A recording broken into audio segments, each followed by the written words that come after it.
Hello, everyone. My name is Duel Hughes, Communications Officer at the Guyana Wildlife Conservation and Management Commission. And today I'm joined by Ms. Shivon Thomas, and we're here to talk to you guys about the Wild-a-Thon series, right? As we mentioned in our previous video, the Wild-a-Thon series is being run from March 8th to 18th all across Guyana. We'll be doing a run in every region, and the main objective of these runs is to engage Guyanese on the importance of our wildlife, while we also seek to recognize how much the well-being of wildlife is also intricately linked to that of people. And so, Siobhan, once again, hello. Thank you for being a part of this recording. Can you Thank you just for introduce yourself briefly, first of all? go that again. Can you introduce yourself briefly? Tell us a little bit about yourself.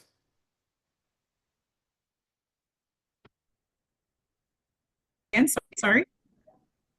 Yes, can you tell us a little You're bit? break. Go ahead. You're breaking up a little though. All right, probably some internet problems. Are you hearing me clearly now? Yes, I'm hearing you clearly. Yes, so can you just introduce yourself?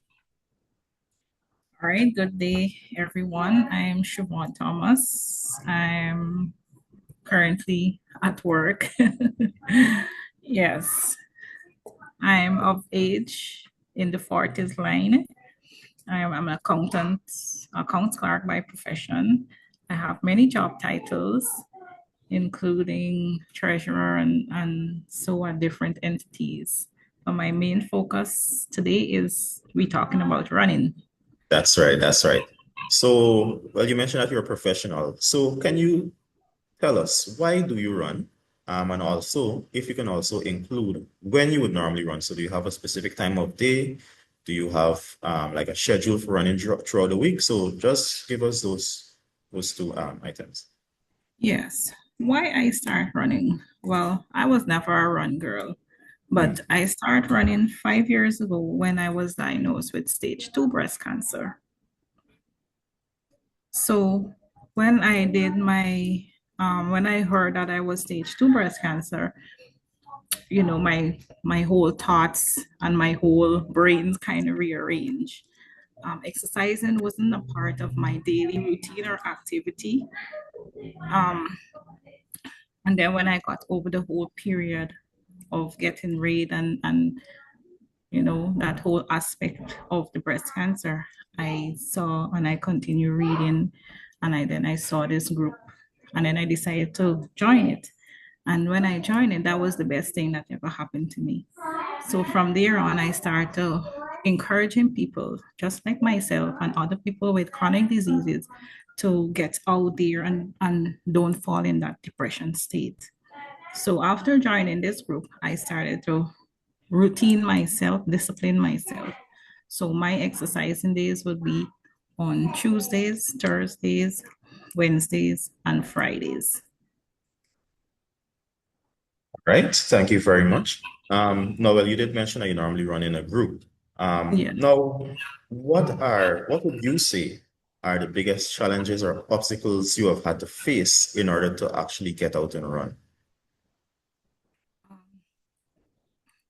The challenges that I face, most of the time, you would have this mindset, I don't want to go and run alone.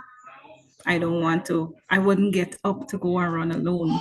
But if this person called me, I would go out and run. So that's one of the things I had to let go of and get that willpower to overcome that and start going by myself. And then from going by myself, now I start meeting other people just like myself who don't have that willpower to get up early morning or go out after work. And then after we start meeting, we start chatting, and then we become run buddies, walk buddy. So they would call and say, "Hey, you going today?" And I say, "Yes." And then we would encourage one another. Way you can't follow today, except for Mm. any illness or so that you really can't make it. So that is one of the big things that I had to overcome, and that's a very good thing that meeting people, and we always have a thing, you don't run or walk alone. So in case of some emergency, there is always somebody there. Right? Wonderful.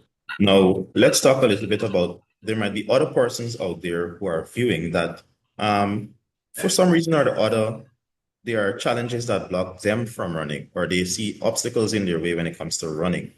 Now, what advice would you give to them in order to overcome those obstacles and actually get running? All right. Running, people don't really classify running as an activity.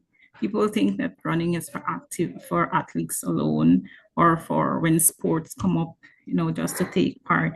But running as part of your daily life is something really good because don't bother with, oh, there is some place blocking this place, this car is blocking, I can't go, or the street is fine, or I can't get up to go run, or today rain with the fall.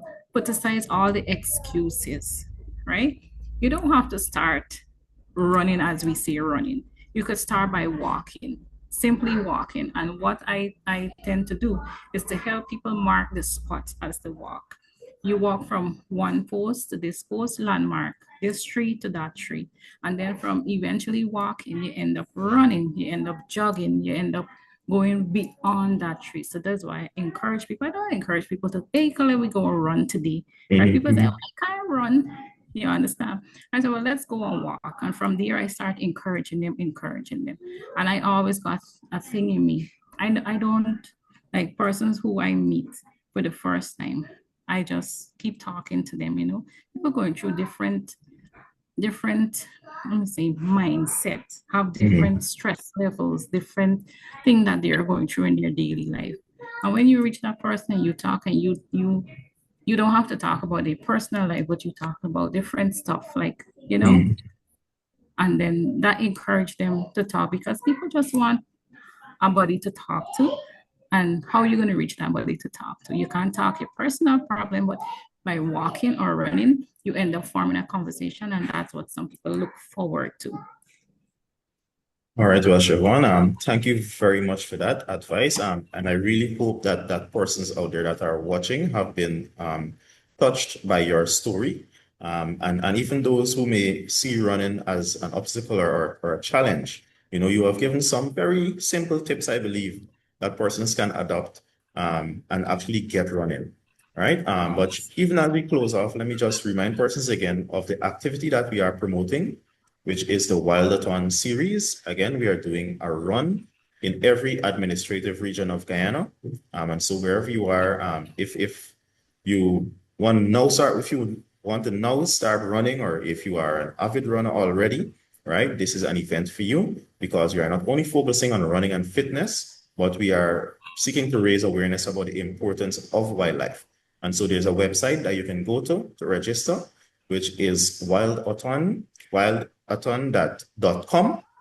You go there, you will see the full schedule in terms of which region we'll be in on which date, and of course the different routes that we'll be using for the runs. Right. And so, Shivon, thank you very much for the time spent here recording this short video. And we do hope that it could have proven inspirational to someone to come out to our Wild-a-Thon activity and also to start and to keep running further in the future.